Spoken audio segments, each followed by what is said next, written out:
process changed. No, well, Because we you had, didn't start it. yeah. So we're live, but it won't be actually recording.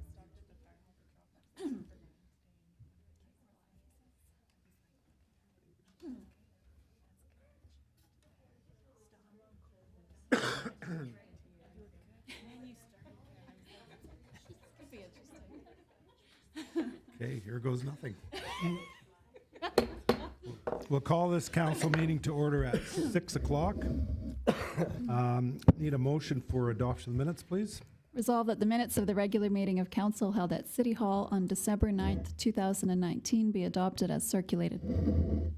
Moved by Councillor Buds and second by Councillor Espy. All those in favor? And that's carried. We have no delegations this evening, and we have no public hearings, so we're going to move right into committees. First up is Finance, Legislative Property Committee. Councillor Buds, please. Thank you. Your committee has nothing to report for this council meeting. Thank you. Next is City Planning and Economic Development Committee, and that's Councillor Meyer, please. Thank you, Your Worship. I know we brought this up in committee meeting last council. Just want to again recognize that we were over the $190 million mark for permits for up until October 2019 combined, and that's filed now for your records. If there's no questions, that would be the end of my report, Your Worship. Thank you, Councillor Meyer. Community Service Committee, Councillor Draycott, please. Thank you, Worship. Nothing this evening for Community Services Committee. Thank you. Councillor Wall, Waterworks Committee, please. Waterworks Committee has no report this evening, Your Worship. And Transportation Committee, Councillor Espy. Thank you, Your Worship. The Transportation Committee has nothing to report. Thank you. And Public Safety Committee, Councillor Knox. Thank you, Your Worship. Just a reminder that we are holding our second crime forum on January 23rd at the Gillespie Center Prairie Fusion, and it is on illicit drug use in our community. So we invite all citizens to come learn more and have the opportunity to ask questions of experts in the field. Okay, thank you. That ends my report. Thank you. We have no deferred business this evening. However, we do have some items of new business. First of all, first reading for PC 88-19. This is rezoning bylaw 208703 amendment. This is the land north and around the old Camel Soup property, and this is City Planning and Economic Development. Councillor Meyer, please.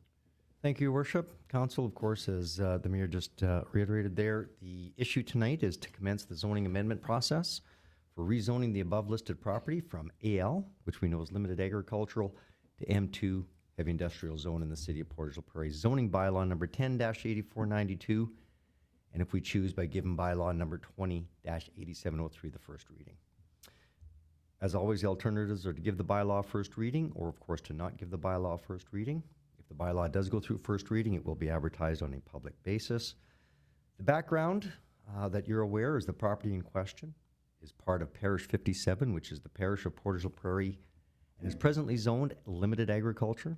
The applicants are the city of Portage la Prairie, and what the request is to rezone the property to M2 or heavy industrial zone. So the Portage la Prairie Development Plan states the following. I will not get into all of the details. That information there is to support the reason of why we're able to rezone it if we chose to do so. There's no questions on that. You're also going to see that there is a site drawing that's attached to your information as well. There's no questions on the development portion. The application would then be circulated to the province for review and then comment after the first reading. So as per section 74(1) of the Planning Act, council shall indicate its intention to enact a zoning bylaw amendment by giving first reading and then proceed with public notices set out in section 168. The first reading of bylaw number 20-8703 would then commence the process as defined in the Planning Act in considering this application. So it's the administrative recommendation of this committee that the council of the city of Portage la Prairie give bylaw number 20-8703 first reading and provide public notices as defined in section 168 of the Planning Act, and I so move. Moved by Councillor Meyer and seconded by Councillor Buds. Any questions or comments on the motion? All those in favor of the motion? And that's carried. The next item of new business is the November 2019 financial statements. Councillor Buds, please. Thank you. And so this is just for information purposes only. This is kind of our month end for November. And there's 4 documents. One is the statement of financial position, which is essentially a balance sheet highlighting all the assets and outstanding liabilities that the city may have. It is a summary comparison, from 2018 to 2019. So just imagine if you added assets, we bought things throughout the year, that's increasing our balance sheet position in the assets that we have, and correspondingly, if we have bills that are outstanding towards the end of the year, they're going to be captured in our liability.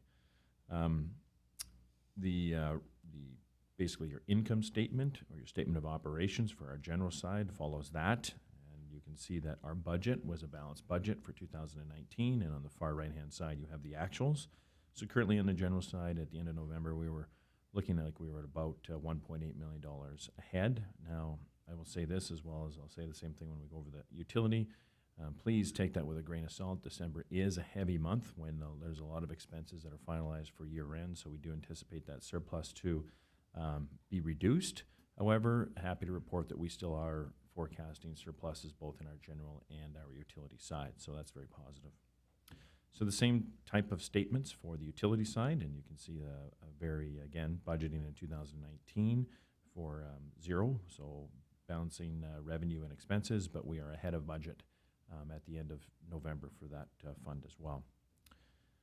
And if there's no questions, that does conclude my informational report. Thank you, Councillor Buds. We have no old business this evening. So council is adjourned at 6:06 p.m. and we're going to move right into committee.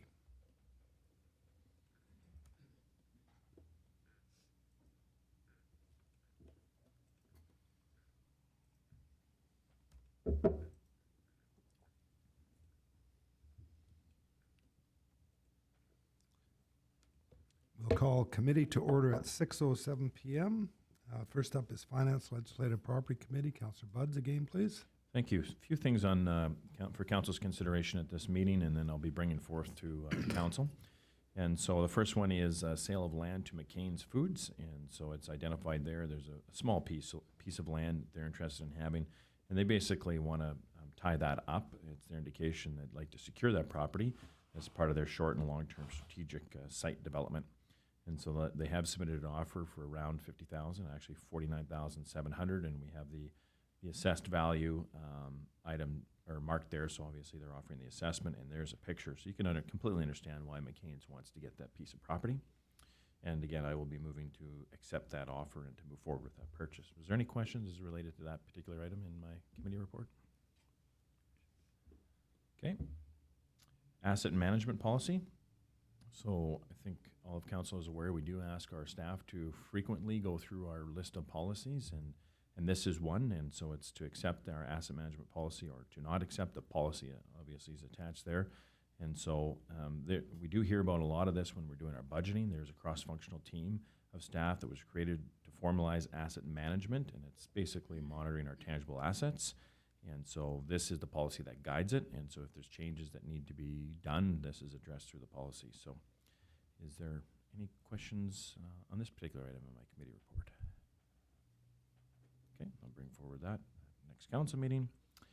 And finally, we're basically taking a look at the last item, which is the management of the Delta campground. Currently, that is not the city's responsibility, but that of the PRA, and this agreement is being brought forth.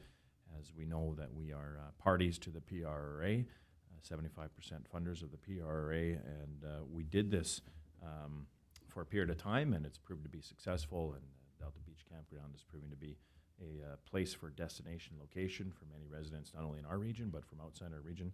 And so the recommendation would be to extend that agreement with the PRA and really ratifying that with the PRA and the RM and ourselves. So, any questions? Yes. Do you have any indication of how long of an agreement they would do? Like, since it is working, would they do a longer extended agreement? Go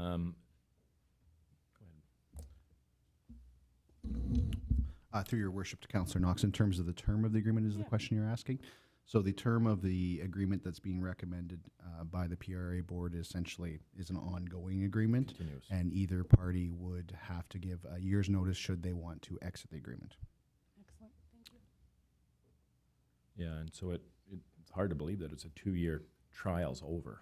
And so both parties felt, and sitting on the PRA board, that there was benefit in keeping this relationship going and still having the 1-year notice with enough time to get out if one party wanted to do so. So basically, it's a whole season that you're protecting yourself in preparation if a party wanted to exit at the end of that season. And that does conclude my committee report. Thank you, Councillor Buds. Councillor Meyer, City Planning and Economic Development. Thank you, Your Worship. I'd like to bring council's attention to the November 2019 building reports. We do deal with combined. It is from a regional perspective, and as soon as I can get my computer to open up here. So I just want to point out, and I'll bring it for more information, of course, at next council meeting, that we've hit $196 million in permits, which is certainly unheralded in not only, of course, the city of Portage la Prairie, but this is regional, so it does show the RM and the city. You will notice that permit numbers are down a little bit in some areas, but the value of the permits are up. Plus, you're going to see that there are some repairs, which would be basically renovations and dollars back into either the industrial, commercial, or the residential side. So I'm pretty excited. I don't know what it's going to be like to see at the end of December. I don't know if we've hit the $200 million mark or not, but and I do know that this could be a once-in-a-lifetime thing, but we got to celebrate the victories as we have them, and I just wanted to point that out again for council, as I have every month. Any questions? That's it, and that is the end of my report, Your Worship. Thank you, Councillor Meyer. Community Service Committee, Councillor Knox, please. Sorry, Councillor Draycott. We're not having any cabinet shuffles this evening, are we? No cabinet shuffles. Thank you. Community Services Committee does have nothing to report, though, this evening. Thank you, Your Worship. Thank you. Councillor Wall, Waterworks Committee. Thank you, Your Worship. This committee has nothing to report this evening. Waterworks Committee, Councillor Espy, please. Pardon me? No? Sorry, Transportation Committee, Councillor Espy. Transportation Committee has nothing to report. And Public Safety Committee, Councillor Knox. Thank you, Your Worship. I just wanted to make a public record of just hearing that we had an incident in our community last week with some businesses affected by fire, and the feedback that we're hearing from those businesses and the people that our fire department did an excellent job of responding to that fire and mitigating it from being a bigger issue, and that there was no injuries. So thank them for their hard work and continuous providing support to our city. So thank you. That so ends my report. I have one question for Chief Carpenter through you. Somebody said earlier to ask a tough question. So, Yes. of course, with the snowfall, we've had a couple calls. I had one call last Friday about cars being on the street the day the streets were plowed. And this gentleman that called me was going to call bylaw. I was just wondering if there's many, is this a rare issue? Is it fairly common right now? I guess the fact that we haven't had snow yet this year, it's definitely, I guess it raises a bit of a concern each time that does happen. As we know, it's the day after you have your garbage collection that ideally if you can leave your vehicles off the street, because that's the day they're going to clean the streets. And unless, your worship, you declare it needs to be a snow ban in place, then that would occur as well. But that's, again, we would give people that type of notice so that you could declare that. But that is the practice that we want people to follow, is ideally have your vehicles off the street so that we can clean them after the day after of your garbage pickup. Okay, thank you. You're welcome. Thank you, Councillor Knox. Any further questions for Councillor Knox? Hearing none. So committee is adjourned at 6:14 p.m.